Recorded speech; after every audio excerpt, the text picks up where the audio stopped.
नमस्कार विद्यार्थी मित्रांनो.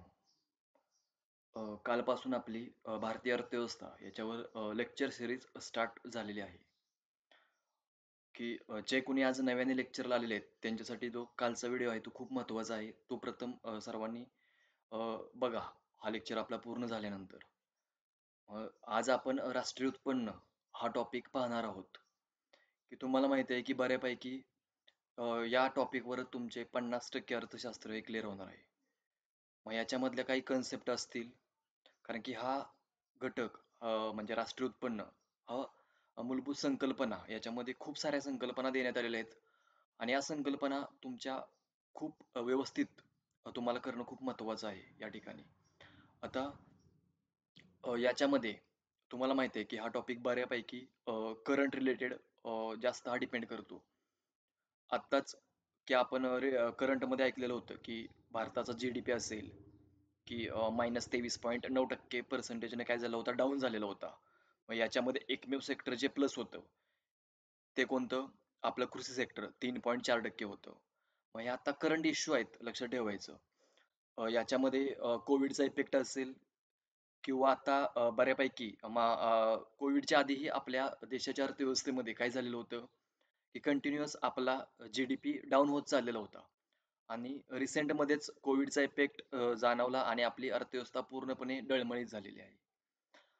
मग हे सारं आपल्याला या लेक्चरमध्ये व्यवस्थितरित्या पाहायचं आहे. आपला लेक्चर रोज आता इथून पुढे होणार आहे.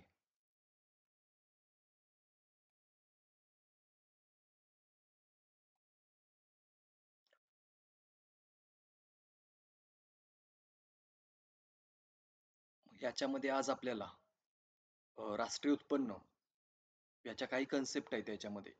जी-डी-पी, एन-डी-पी, जी-एन-पी आणि एन-एन-पी हे आपल्याला खूप व्यवस्थितरित्या आज पाहावयाचं आहे. ग्रॉस डोमेस्टिक प्रोडक्ट जी-डी-पीमध्ये. जी-डी-पी म्हणजे काय? Gross domestic product. यालाच आपण काय म्हणतो? स्थूल देशांतर्गत उत्पन्न. यालाच आपण काय म्हणतो? स्थूल देशांतर्गत उत्पन्न. लक्षात ठेवा. पहिली कन्सेप्ट आपण बघतोय. Gross domestic product. मग यामध्ये काय आहे की एका आर्थिक वर्षात देशातील सीमांतर्गत भागात तयार होणाऱ्या अंतिम वस्तू व सेवा यांचे बाजार मूल्य म्हणजे जी-डी-पी. स्थूल देशांतर्गत उत्पन्न किंवा आयोग शब्द वापरती सकल घरेलू उत्पन्न. सकल घरेलू उत्पन्न. आता एक आर्थिक वर्ष. एक आर्थिक वर्ष म्हणजे काय? 1 एप्रिल ते 31 मार्च हे कॉमन आर्थिक वर्ष आपल्या देशाचं आहे. आणि 99% राज्यांचं आर्थिक वर्ष तेच आहे. 1 एप्रिल ते 31 मार्च. आता 99% मी का बोलत आहे? कारण की 1% आर्थिक वर्ष म्हणजे याच्यामध्ये 2 राज्य आहेत. मध्य प्रदेश आणि झारखंड या 2 राज्यांची आर्थिक वर्ष हे 1 जानेवारी ते 31 डिसेंबर असं आहे. 1 जानेवारी ते 31 डिसेंबर असं आहे. आता त्याच्यानंतर सेकंड चार्टमध्ये बघा, देशाच्या सीमांतर्गत भागात तयार होणाऱ्या अंतिम वस्तू व सेवा. देशाचा सीमांतर्गत भाग म्हणजे जर एखादी परकीय व्यक्ती किंवा परकीय देशाची कंपनी हा समजा आपल्या देशाचा उदाहरणार्थ मी सांगतोय, हा आपल्या देशाचा मॅप आहे आणि परकीय एखादी व्यक्ती किंवा एखादी कंपनी जर आपल्या देशामध्ये येऊन प्रोडक्शन घेत असेल, तर त्या व्यक्तीचं किंवा त्या कंपन्यांचं जे काही प्रोडक्शन आहे किंवा त्या व्यक्तीचं उत्पन्न आहे, ते आपल्या देशाच्या जी-डी-पीमध्ये काय करण्यात येणार आहे? प्लस करण्यात येणार आहे. कारण की या ठिकाणी काय सांगितलेलं आहे? सीमांतर्गत भाग. सीमांतर्गत भागात आपल्या देशाचा मॅप डोळ्यासमोर ठेवायचा.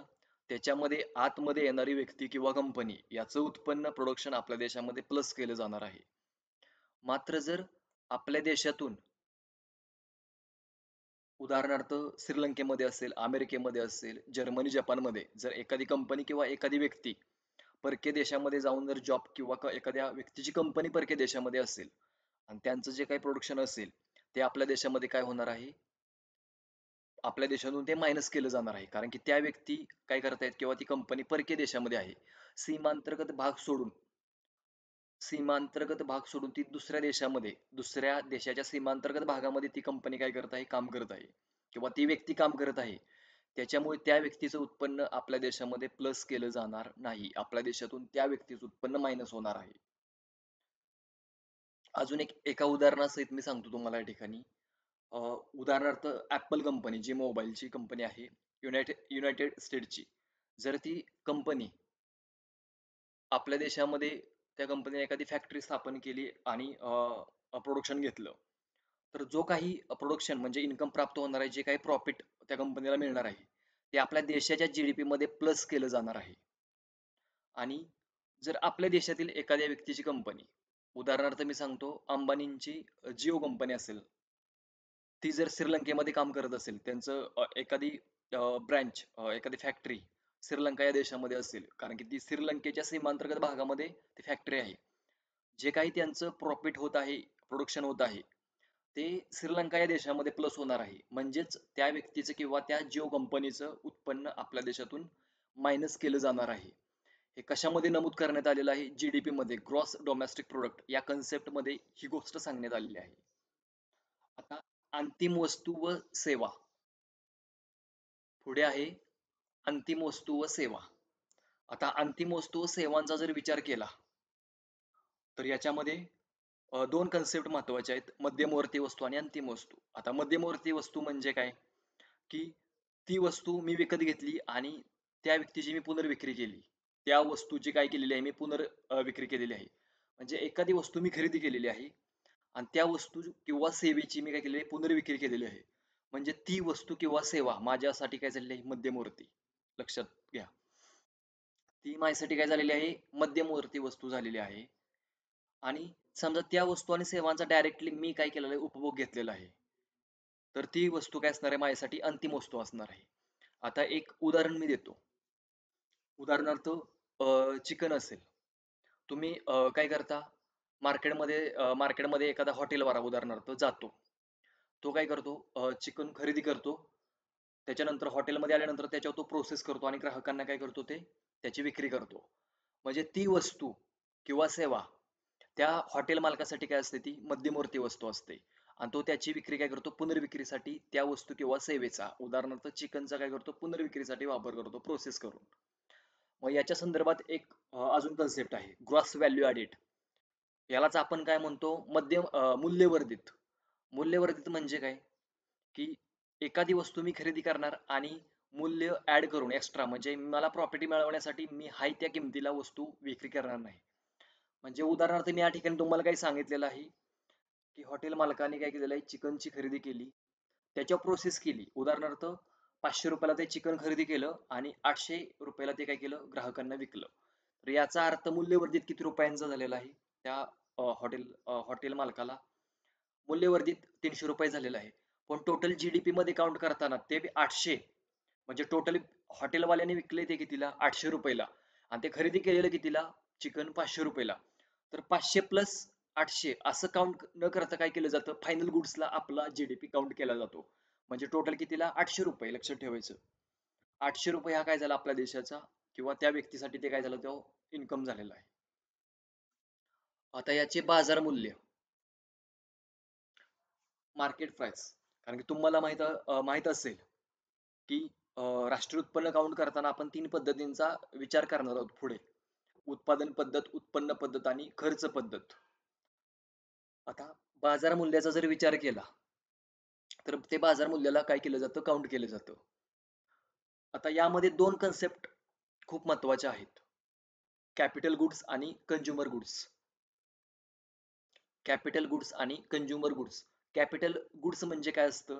उदाहरणार्थ टायर असेल किंवा ते गाडीचे काय असतील वेगवेगळे पार्ट असतील सेपरेट.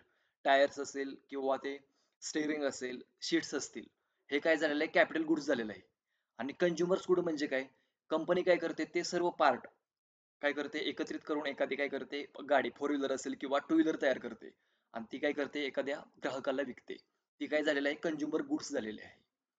मग जीडीपी काउंट करताना ते टायरची किंवा सीट्स किंवा टेरिंग किंवा गाडीची ऑदर जे काही पार्ट्स आहेत त्याची सेपरेट किंमत जीडीपी मध्ये काउंट केली जात नाही. तर जी काही आपली गाडी टू व्हीलर असेल फोर व्हीलर असेल किंवा उदाहरणार्थ सायकल असेल जेवढ्या किमतीला ती मार्केटमध्ये विकली जाते, तो आपल्या जी-डी-पी मध्ये काय केला जातो, काउंट केला जातो. म्हणजे तुमच्या या ठिकाणी समजलं असेल तुम्हाला, की जी-डी-पी आपल्या देशाचा एवढ्या अवाढव्य कंपन्या देशामध्ये, मग जी-डी-पी कसा काउंट करणार? ते काय केलं जातं फायनल गुड्सला, फायनल वस्तू आणि सेवा म्हणजे या ठिकाणी सांगण्यात आलेलं आहे, की अंतिम वस्तू व सेवा यांचे काय बाजार मूल्य, यालाच आपण काय म्हणतो स्थूल देशांतर्गत उत्पन्न किंवा सकल घरेलू उत्पन्न, क्रॉस डोमेस्टिक प्रोडक्ट. ही डेफिनेशन तुम्हाला समजली तर 50 ते 60% अर्थशास्त्राविषयी तुमचा क्लिअर होतो. मग यासाठी तुम्हाला एक गोष्ट करायची आहे, की कन्सेप्ट तुम्हाला तोंडपाठ करून ठेवायची आहे. देशाच्या सीमांतर्गत भागात सर्व उत्पादन संस्थांनी उत्पादित केलेल्या वस्तू व सेवा यांचे बाजार मूल्य म्हणजेच काय सकल घरेलू उत्पन्न किंवा स्थूल देशांतर्गत उत्पन्न, या ठिकाणी जी-डी-पी कन्सेप्ट आपली झालेली आहे. आता पुढे आपण बघणार आहे एन-डी-पी. यालाच आपण मराठीमध्ये निव्वळ देशांतर्गत उत्पन्न असं म्हणतो. तर एन-डी-पीचा फुल फॉर्म काय? Net domestic product. निव्वळ देशांतर्गत उत्पन्न. म्हणजे या ठिकाणी आपल्याला जी-डी-पी मधून ज्यावेळेस आपण घसारा मायनस करू, डिप्रिशिएशन म्हणजे घसारा म्हणजे काय? जो काही कंपन्यांचा मेंटेनन्स असेल किंवा बिल्डिंग असेल एखादी, त्याच्या मेंटेनन्सवर जो खर्च केला जातो, त्याला आपण घसारा असे म्हणतो. मग तो कशातून मायनस करायचा आहे आपल्याला? जी-डी-पीतून मायनस करायचा आहे. त्याच्यानंतर आपल्याला काय मिळणार आहे? N-D-P, net domestic product. GDP आणि एन-डी-पी ह्या दोन कन्सेप्ट एकमेकाला संलग्न आहेत आणि जी-एन-पी आणि एन-एन-पी या दोन कन्सेप्ट एकमेकाला संलग्न आहेत.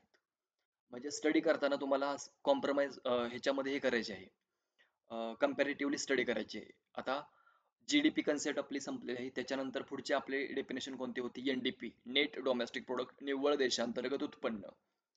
याच्यामध्ये काय केलं आपण? मायनस केला घसारा. कशातून? जी-डी-पी मधून. त्यानंतर आपल्याला काय मिळालेलं आहे? N-D-P, net domestic product. इथपर्यंत आपलं क्लिअर झालेलं आहे. आता पुढची डेफिनेशन आहे जी-एन-पी.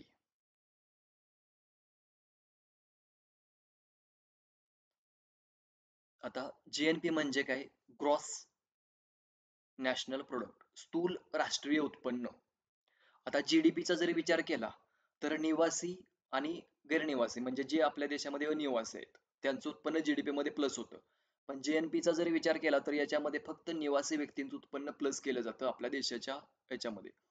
मग याच्यामध्ये आर्थिक प्रक्षेत्र विचारात घेतलं जातं जी-एन-पी मध्ये, ग्रॉस नॅशनल प्रोडक्ट मध्ये. म्हणजे मी उदाहरणार्थ तुमच्यावरून उदाहरण एखादं घ्या, की तुमचं नागरिकत्व भारत आहे, पण तुम्ही जर अमेरिकेमध्ये जॉब करत असाल, त्या ठिकाणी जे काही तुमचा इन्कम आहे तो आपल्या देशामध्ये प्लस होणार आहे, पण कोणत्या डेफिनेशन मध्ये? जी-एन-पी मध्ये, ग्रॉस नॅशनल प्रोडक्ट मध्ये. आणि जी-डी-पीचा जर विचार केला तर तेच उत्पन्न तुम्ही जर अमेरिकेमध्ये काम करत असाल तर ते तुमचं उत्पन्न आपल्या देशाच्या जी-डी-पी मधून मायनस केलं जाणार आहे. पण ते उत्पन्न प्लस कुठं होतं? जी-एन-पी मध्ये, आणि मायनस कुठे होतं? जी-डी-पी मध्ये. आता जी-एन-पीचा विचार केला, ग्रॉस नॅशनल प्रोडक्ट, तर ग्रॉस नॅशनल प्रोडक्ट म्हणजे काय? आर्थिक प्रक्षेत्रात उत्पादित होणाऱ्या वस्तू आणि सेवा यांचे बाजार मूल्य म्हणजे काय? जी-एन-पी, ग्रॉस नॅशनल प्रोडक्ट. पुन्हा एकदा मी डेफिनेशन याची सांगतो. आर्थिक प्रक्षेत्रात सर्व उत्पादन संस्थांनी उत्पादित केलेल्या वस्तू आणि सेवा यांचे बाजार मूल्य म्हणजे GNP, gross national product. Gross national प्रोडक्टचा जर विचार केला तर या ठिकाणी आता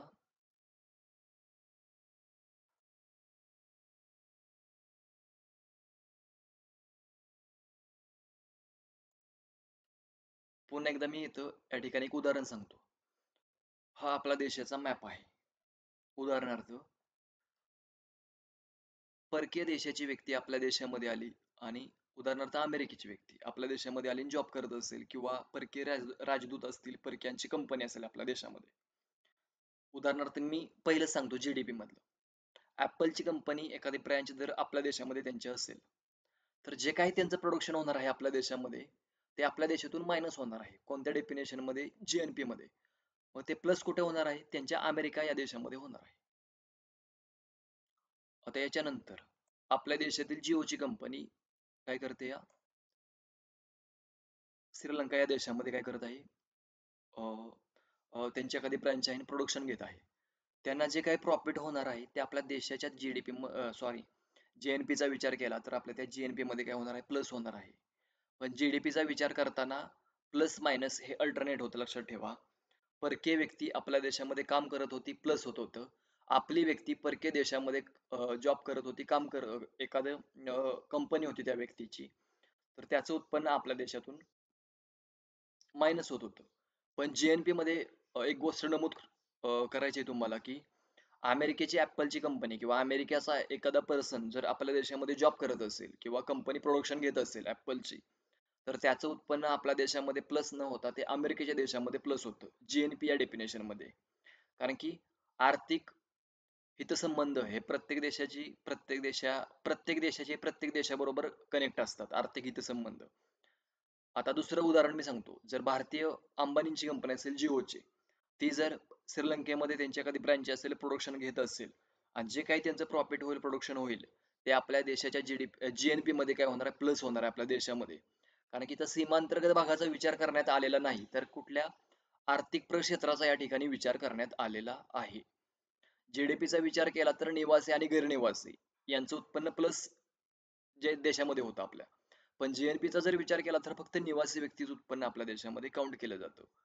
गैरनिवासी व्यक्ती जर परकीय देशामध्ये काम करत असेल तर त्याचं उत्पन्न आपल्या देशामध्ये प्लस होणार नाही. या ठिकाणी आपल्या 3 कन्सेप्ट झालेले आहेत. पहिली पाहिली आपण जी-डी-पी, दुसरी एन-डी-पी आणि तिसरी जी-एन-पी.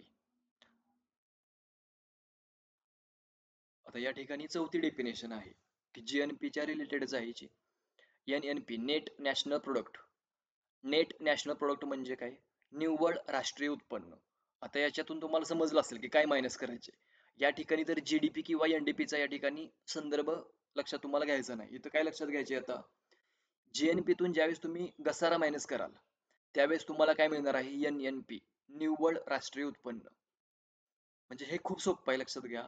एन-डी-पी आणि एन-एन-पी या ठिकाणी डिप्रिशिएशन हे लक्षात ठेवायचे आहे तुम्हाला, की कंपन्यांचा विचार केला तर तुम्हाला माहित असेल की कंपन्यामध्ये खूप साऱ्या मशिनरीज असतात. प्रोडक्शन घेण्यासाठी त्यांचा यूज केला जातो आणि त्याचे काही झीज झाल्यानंतर त्याच्या मेंटेनन्सवर जो खर्च होतो, त्याला आपण काय म्हणतो? घसारा. या 4 कन्सेप्ट आपल्या आज क्लिअर झालेल्या आहेत.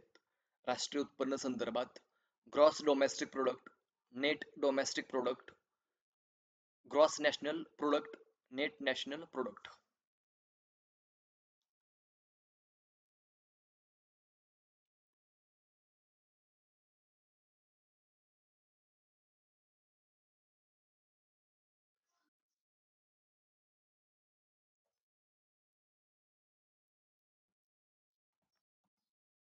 आता यानंतर राष्ट्रीय उत्पन्न मोजण्याच्या काही पद्धती आहेत. उत्पन्न पद्धत, उत्पादन पद्धत आणि खर्च पद्धत.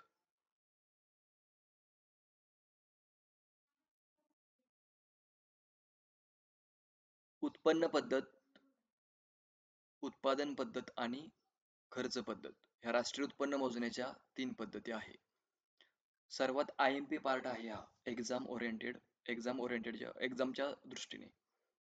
उत्पन्न पद्धतीचा जर विचार केला किंवा आता ज्या काही मागे एक्झाम झालेल्या आपल्या, बऱ्याच एक्झामला याच्यावर आयोगाने प्रश्न विचारलेले आहेत, की खालीलपैकी राष्ट्रीय उत्पन्न मोजण्याची पद्धत कोणकोणत्या आहेत किंवा नाहीत, असे प्रश्न आयोगाचे 2-3 वेळा होते. राष्ट्रीय उत्पन्न मोजण्याची खालीलपैकी कोणती पद्धत नाही, असा आयोगाचा प्रश्न होता. उत्पन्न पद्धत, उत्पादन पद्धत, खर्च पद्धत व आयात निर्यात पद्धत असे त्याचे काय होते? 4 पर्याय होते. मग याच्या संदर्भात मी तुम्हाला एक क्वेश्चनही दाखवतो.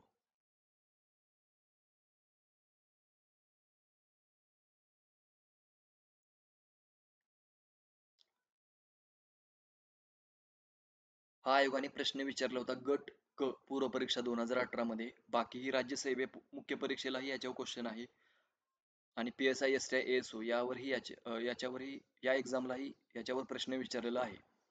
खालीलपैकी राष्ट्रीय उत्पन्न अंदाज पद्धती नाही. तुम्हाला माहिती आहे याचं खूप सोपं आन्सर आहे. पर्याय क्रमांक पहिला काय होता? उत्पादन पद्धत.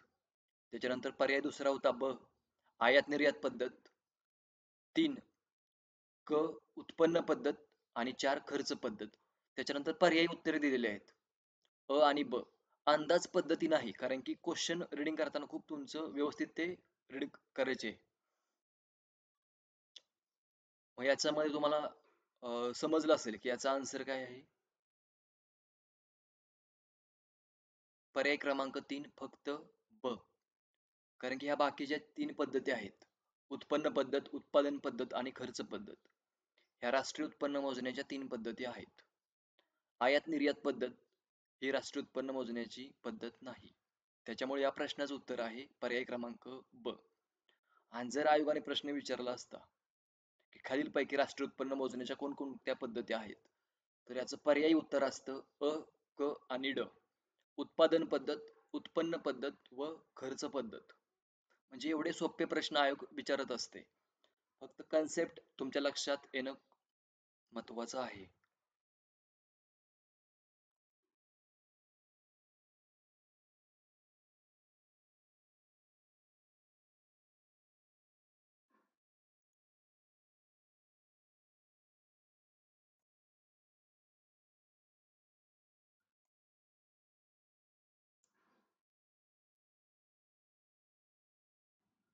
राष्ट्रीय उत्पन्न मोजण्याच्या पद्धती.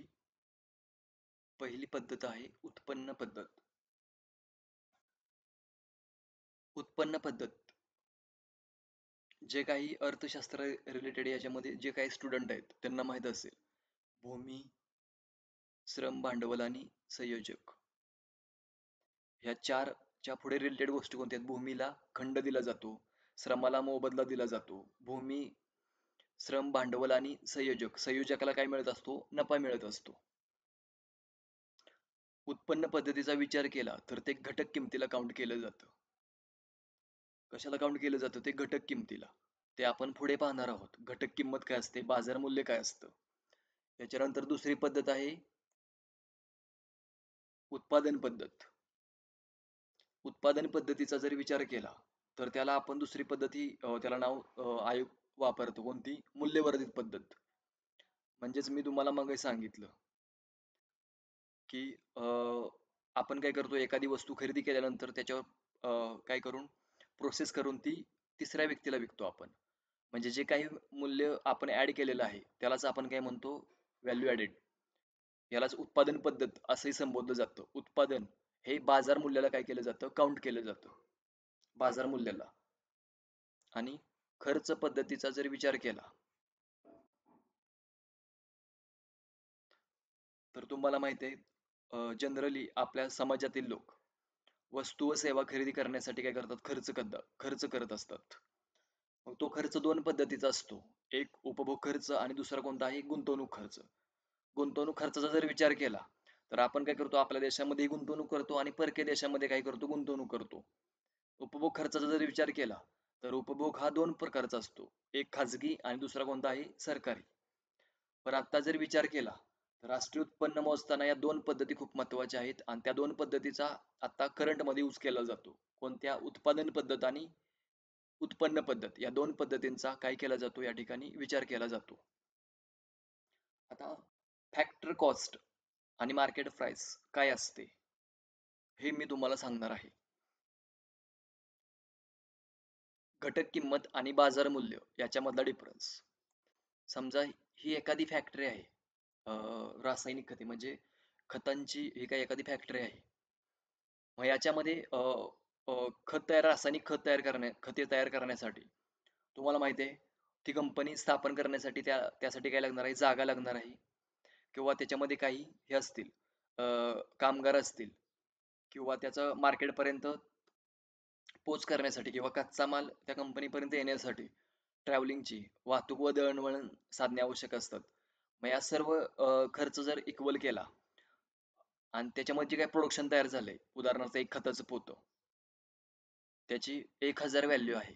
तर ती कुठे आहे? कंपन्यामध्ये 1000 व्हॅल्यू आहे. त्याला आपण काय म्हणतो? घटक किंमत, फॅक्टर कॉस्ट. पण ज्या वेळेस ती रासायनिक खते मार्केटमध्ये येतात आणि मार्केटमध्ये ती विकली जातात, त्यावेळेस त्याला आपण काय म्हणतो? बाजार मूल्य. पण इथे 2 गोष्टी नमूद करायच्या आहेत तुम्हाला. की ज्या वेळेस त्या वस्तू आणि सेवा मार्केटमध्ये येणार आहेत, म्हणजे उदाहरणार्थ मी काय सांगितलं, जे खते आहेत, रासायनिक खते ज्यावेळेस मध्ये येणार आहे. आता या ठिकाणी आपण एका पोत्याचा विचार करूया रासायनिक खताच्या, की समजा त्याची व्हॅल्यू तिथं फॅक्टरीमध्ये असताना, त्या ठिकाणी कंपनीमध्ये असताना ₹1000 होती. म्हणजे काय झालं, ते फॅक्टर कॉस्ट झाली, घटक मूल्य झालं त्या एका पोत्याचं रासायनिक खताच्या. पण ज्यावेळेस ते मार्केटमध्ये येतं, त्यावेळेस त्याच्यावर गव्हर्नमेंट काय करत असते, प्लस जीएसटी. तुम्हाला माहिती आहे, करंटमध्येच आता 1 जुलै 2017 मध्ये वस्तू आणि सेवांवर सेपरेट टॅक्स न आकारता तो एकत्र टॅक्स आकारला जातो. त्या संदर्भातच एक प्रणाली कोणती, जीएसटी, वस्तू व सेवा कर. सर्व अप्रत्यक्ष कराच्या जागेवर हा वस्तू व सेवा कर भारतीय घटनेतील घटना दुरुस्ती विधेयक 122 आणि घटना दुरुस्ती 101 अनुसार हे आपल्या भारतीय घटनेमध्ये काय केलेलं आहे, जीएसटीचा समावेश केलेला आहे. म्हणजेच गव्हर्नमेंट त्या खताच्या पोतावर मार्केटमध्ये येताना काय करणार आहे, जीएसटी आकारला जाणार आहे. उदाहरणार्थ ₹1000 काय आहे त्या खताच्या एका पोत्याचे मूल्य आहे. पण ज्यावेळेस ते मार्केटमध्ये येईल, त्यावेळेस गव्हर्नमेंट त्याच्यावर काय करणार, प्लस ₹50 उदाहरणार्थ जीएसटी लावला, तर ₹1000 50 काय झाली त्या खताची मूल्य झाले. पण ज्यावेळेस गव्हर्नमेंट काय करतं, एखाद्या ठिकाणी दुष्काळ असेल, किंवा खूप मोठ्या प्रमाणात पाऊस पडला असेल आणि पिकांचं नुकसान झालं असेल, तर अशा वेळेस गव्हर्नमेंट काय करत असतं, त्या ठिकाणी काय करत असतं, खतांच्या पोत्यावर म्हणजे ज्या शेतकऱ्यांच्या रिलेटेड काही गोष्टी आहेत त्याच्यावर अनुदान देत असतं. उदाहरणार्थ समजा ₹100 अनुदान दिले, तर ₹1050 ₹1,050 मायनस होणार आहेत. किती रुपये, ₹100 मायनस अनुदान. म्हणजेच काही कर मायनस अनुदान, ₹100 या ठिकाणी मायनस केल्यानंतर त्या पोत्याचं म्हणजे त्या रासायनिक खतांच्या एका पोत्याचं बाजार मूल्य किती झालं, ₹950 ते बाजार मूल्य झालेलं आहे. आता तुम्हाला समजलं असेल की फॅक्टर कॉस्ट आणि मार्केट प्राइस याच्यामधला डिफरन्स काय असतो. ज्या वेळेस मी काही गोष्टी तयार करतोय आणि मी त्याची किंमत ठरवतो, त्यावेळेस ती काय असते, घटक फॅक्टर कॉस्ट असते. पण ज्यावेळेस मी ऍक्च्युअल मध्ये काय करतो, ती वस्तू मार्केटमध्ये आणतो, मार्केटमध्ये सेल करतो, त्यावेळेस ते काय असतं, बाजार मूल्य असतं. मग ते मार्केटमध्ये पोहोचेपर्यंत त्याच्यावर बऱ्याच गोष्टी प्रोसेस म्हणजे असतं, गव्हर्नमेंटचं काय असतो, प्लस जीएसटी मायनस अनुदान असतं. या राष्ट्रीय उत्पन्न मोजण्याच्या अनुक्रमे या 3 पद्धती आहेत, उत्पन्न पद्धत, उत्पादन पद्धत आणि खर्च पद्धत.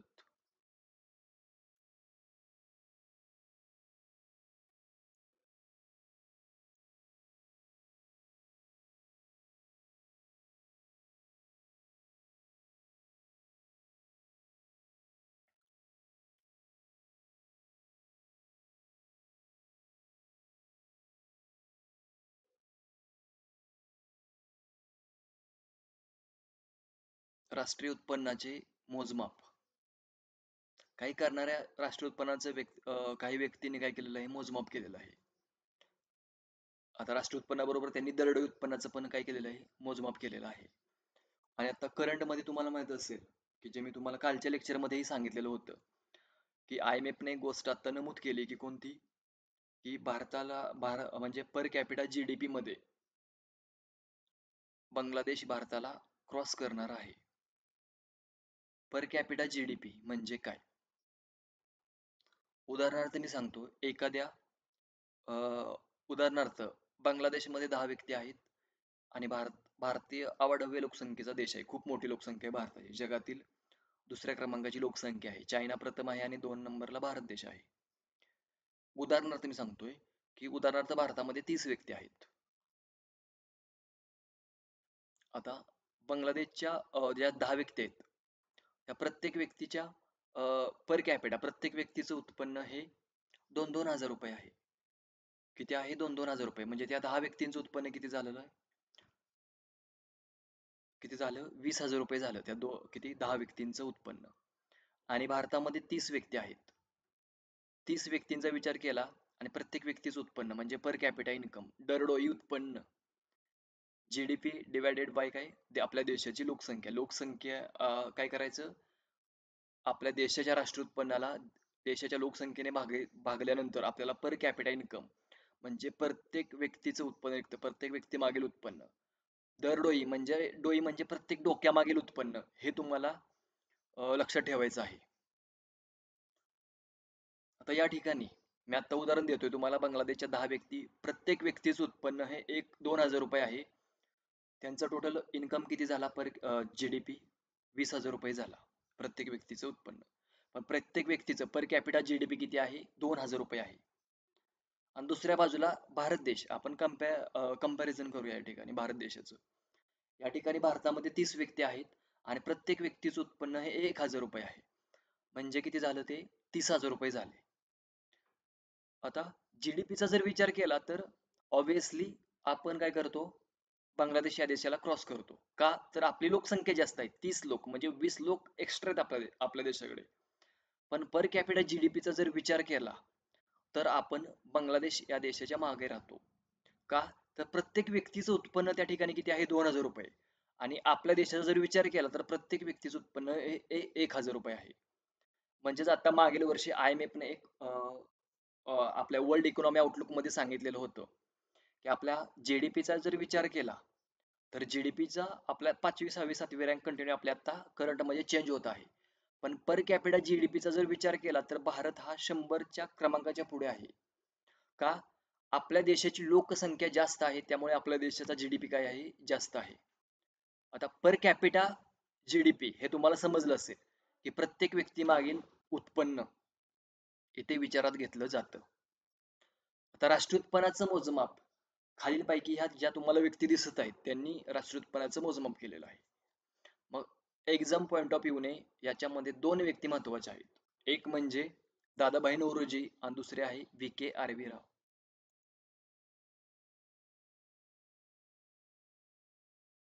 पहिली मी कोणती सांगितलेली आहे? दादाभाई नौरोजी.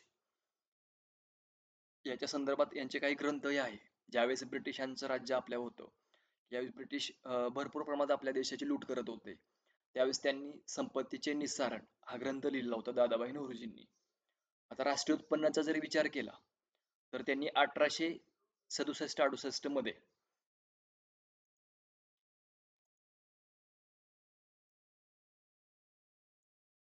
1867-68 मध्ये राष्ट्रीय उत्पन्न मोजमाप करण्याचा प्रयत्न केलेला होता. मग यांनी राष्ट्रीय उत्पन्न किती सांगितलं होतं? 340 कोटी रुपये. आणि दरडोई, कारण त्यावेळेच्या 1867-68च्या लोकसंख्येने ज्या वेळेस डिवाइड केलं राष्ट्रीय उत्पन्नाला 340 कोटी रुपयांना, त्यावेळेस ते किती रुपये निघाले? 20 रुपये निघाले. म्हणजेच पर कॅपिटा इन्कम प्रत्येक व्यक्तीचं उत्पन्न 20 रुपये आहे, दरडोई उत्पन्न 20 रुपये आहे. हे कोणी सांगितलं? दादाभाई नौरोजी यांनी सांगितलेलं होतं. याच्यानंतर आहे विल्यम डिग्बी. यांनी 1897-98 मध्ये राष्ट्रीय उत्पन्नाचं मोजमाप केलेलं होतं. 1897-98 मध्ये. यानंतर फिंडले शिराज यांनी 1911 मध्ये राष्ट्रीय उत्पन्नाचं मोजमाप केलेलं होतं. आणि सर्वात एक्झाम पॉइंट ऑफ व्ह्यूने सर्वात महत्वाची व्यक्ती आहे VK. राव. यांनी काय केलेलं? 1925 1925 ते 1929 या कालावधी दरम्यान VK. राव यांनी काय केलं? राष्ट्रीय उत्पन्नाचं मोजमाप केलेलं होतं. यांनाच राष्ट्रीय लेखा प्रणालीचे जनक, father of national income accounting असं संबोधलं जातं. अजून एकदा सांगतो, राष्ट्रीय लेखा प्रणालीचे जनक असं VK. राव यांना काय केलं जातं? संबोधलं जातं. यांनी 1925 ते 1929 या कालावधीमध्ये आपल्या राष्ट्रीय उत्पन्न आणि पर कॅपिटा इन्कम दरडोई उत्पन्नाचं मोजमाप केलेलं होतं. आणि यांनी 2301 रुपये राष्ट्रीय उत्पन्न, आपल्या देशाचं राष्ट्रीय उत्पन्न सांगितलं होतं, नॅशनल इन्कम. आणि दरडोई उत्पन्न पर कॅपिटा इन्कम त्यांनी किती सांगितलेला होता? पर कॅपिटा इन्कम हा त्यांनी 78 रुपये 78 रुपये सांगितलेले होते. यानंतर आहे RC देसाई. यांनी 1930 ते 1931 या कालावधीमध्ये राष्ट्रीय उत्पन्नाचं मोजमाप केलेलं होतं. आता एक्झाम पॉइंट ऑफ व्ह्यूने जर विचार केला तर याच्यामध्ये मी दोन व्यक्ती तुम्हाला सांगितलेले आहेत. पहिले आहे दादाभाई नौरोजी आणि दुसरी आहे कोणती? VK. राव.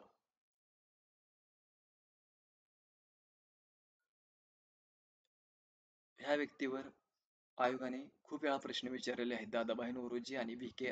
राव यांच्यावर. का? तर दादाभाई नौरोजी यांची पद्धत ही वैज्ञानिक पद्धत मानली जात नाही, याला कोणत्याही प्रकारचा बेस नव्हता. पण VK. राव यांची वैज्ञानिक पद्धत मानली जाते, कारण त्यांनी एखाद्या बेसवर काय केलेली होती? राष्ट्रीय उत्पन्नाचं मोजमाप केलेलं होतं.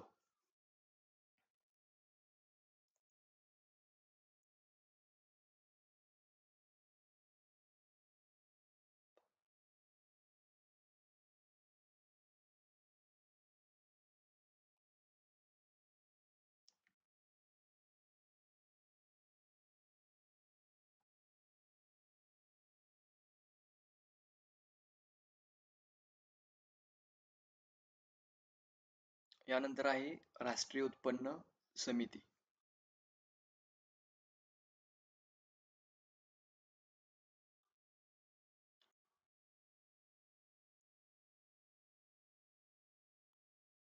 या राष्ट्रीय उत्पन्न समितीची स्थापना 4 ऑगस्ट 1949 मध्ये करण्यात आलेली होती. या राष्ट्रीय उत्पन्न समितीचे अध्यक्ष पी.सी. मालनोबिस हे होते आणि याच्यामध्ये 2 सदस्य होते. पहिले आहेत कोण? धनंजयराव गाडगीळ, डी.आर. गाडगीळ आणि दुसरे आहेत व्ही.के. आर्वीराव. यांचं नाव आपण आत्ताच ऐकलेलं आहे, व्ही.के. आर्वीराव. हे दोन याच्यामध्ये सदस्य होते राष्ट्रीय उत्पन्न समितीमध्ये. आता याच्यावर जर आयोगाने प्रश्न विचारला तर याच्यावर कन्सेप्ट बेसवर आयोग प्रश्न विचारणार नाही, याच्यावर फॅक्च्युअल क्वेश्चन विचारला जाणार आहे.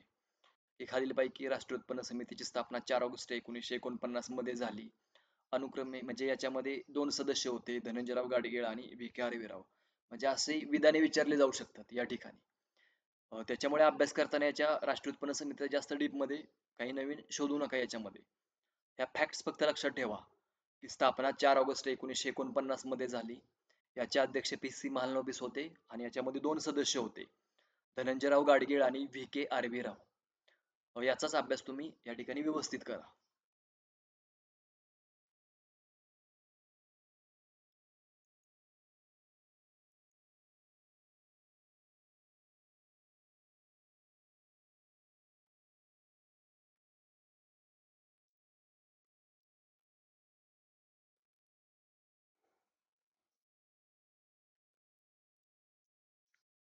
जे आपण राष्ट्रीय उत्पन्न मोजतोय ते मोजण्याचं काम ते आपल्या गव्हर्नमेंटची एक संस्था आहे. कोणती? Central statistical office. त्याचं आधीच नाव ऑर्गनायझेशन होतं केंद्रीय सांख्यिकीय कार्यालय. केंद्रीय सांख्यिकीय कार्यालय हे काय करतं? राष्ट्रीय उत्पन्न मोजण्याचं काम करत असतं. यांचं हे फंक्शन असतं राष्ट्रीय उत्पन्न मोजण्याचं काम करणे. याची स्थापना 1954 मध्ये करण्यात आलेली होती. राष्ट्रीय केंद्रीय सांख्यिकीय कार्यालयाची स्थापना 1954 मध्ये. याचं मुख्यालय दिल्ली या ठिकाणी आहे. पण ज्यावेळेस याची स्थापना झाली 1954 मध्ये, त्याच वर्षी याच्या कार्याला सुरुवात करण्यात आलेली नव्हती. तर याचं कार्य कधी स्टार्ट झालेलं होतं? 1955 मध्ये केंद्रीय सांख्यिकीय कार्यालयाचं. पण आता करंट मध्ये हे आता कोणत्याही जे तुम्ही रेफरन्स बुक यूज करता ते कोणत्याही पुस्तकामध्ये हे देण्यात आलेलं नाही. याच्यामुळे हे समजून घ्या की CSO आणि NSSO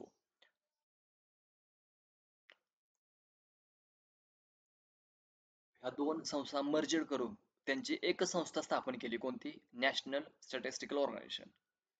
म्हणजे पूर्वीचा जरी विचार केला राष्ट्रीय उत्पन्न मोजण्याचं काम कोण करत? ती CSO. पण आता कॉम्बिनेशन NSSO आणि CSO या एकमेकांमध्ये मर्ज करून एक नवीन संस्था स्थापन केली आता भारत सरकारने, नॅशनल स्टॅटिस्टिकल ऑर्गनायझेशन. आणि त्याच्या संदर्भात एक समिती ही अभ्यास करण्यासाठी ही केलेली होती, गठीत केलेली होती. आणि त्या समितीचं नाव काय होतं? श्रीरंगराजन समिती. काल मी तुम्हाला सांगितलेलं होतं की एक्झाम पॉईंट ऑफ व्ह्यूने 3 घटक तुम्हाला लक्षात ठेवायचे आहेत अर्थशास्त्र या विषयाचा अभ्यास करताना. एक आहेत संकल्पना, दुसरा आहे काय?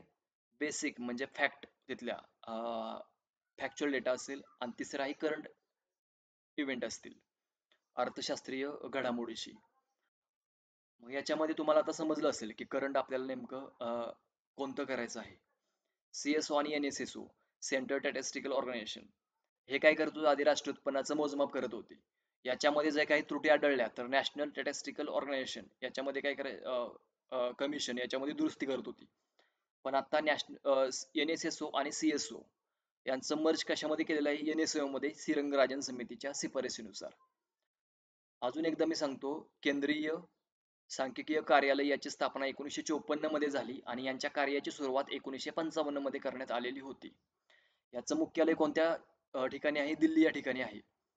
पण करंट मध्ये हे काही झाले, संस्था मर्ज करण्यात आली NSO मध्ये.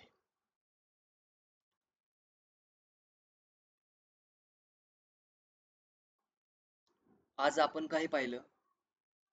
GDP ची कन्सेप्ट असेल की मी तुम्हाला सांगितलं ती concept exam point of view असेल किंवा तुम्हाला आर्थिक घडामोडी इतर असतील, याच्या संदर्भात ह्या खूप महत्वाची कन्सेप्ट आहे.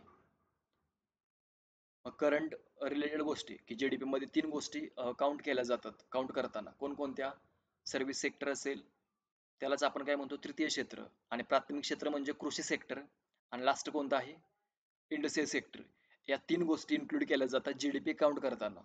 आणि जीडीपी काउंट करताना या तीन गोष्टींचा जरी विचार केला तर सर्व्हिस सेक्टर याच्यामध्ये काही सर्वात जास्त वाटा सर्व्हिस सेक्टरचा आहे. स्वातंत्र्यानंतर किंवा स्वातंत्र्याआधी जर विचार केला तर सर्वात जास्त वाटा जीडीपी मध्ये कृषी सेक्टरचा होता. पण 1980-81 नंतर काय झालेलं आहे, 1980-81 नंतर जीडीपी मध्ये कृषी सेक्टरचा वाटा कमी कमी होत गेला आणि सर्व्हिस सेक्टरचा वाटा काय होत गेलेला आहे, वाढत वाढत गेलेला आहे. आपल्या भारताच्या इतिहासामध्ये जर आपण विचार केला भारताच्या इतिहासात, जर स्वातंत्र्यानंतर आजपर्यंत आपला जीडीपी 4 वेळा मायनस मध्ये गेलेला होता, पण तो अॅन्युअल होता, वार्षिक होता. पण जो आता करंट मध्ये आपण मायनस मध्ये म्हणतोय की -23.9% आपल्या देशाचा जीडीपी आता झालेला आहे. इतर देशांच्या तुलनेत आपला रेशो म्हणजे रेट खूप कमी आहे, लक्षात घ्या. याचा जर विचार केला -23.9%, तर हा तिमाहीचा आहे, अॅन्युअल नाही, लक्षात ठेवा. मुख्यालय कुठे आहे, सीएसओचं सेंट्रल टेस्टिंग ऑर्गनायझेशन दिल्ली हो. आणि याची स्थापना 1954 आणि 1955 मध्ये काय झालेलं आहे, याचं कार्य स्टार्ट झालेलं आहे. जीडीपी, एनडीपी, जीएनपी आणि एनएनपी या चार कन्सेप्ट आज आपण पाहिल्या. याच्यानंतर आपण यामध्ये राष्ट्रीय उत्पन्न मोजण्याच्या तीन पद्धती पाहिल्या: उत्पन्न पद्धत, उत्पादन पद्धत आणि खर्च पद्धत.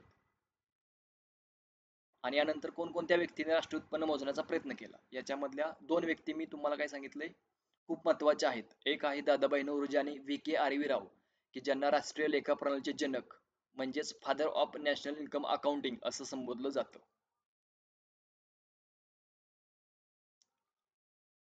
या ठिकाणी आपण थांबूया. कोणाचे काही डाऊट्स असतील तर तुम्ही कमेंट बॉक्समध्ये विचारू शकता.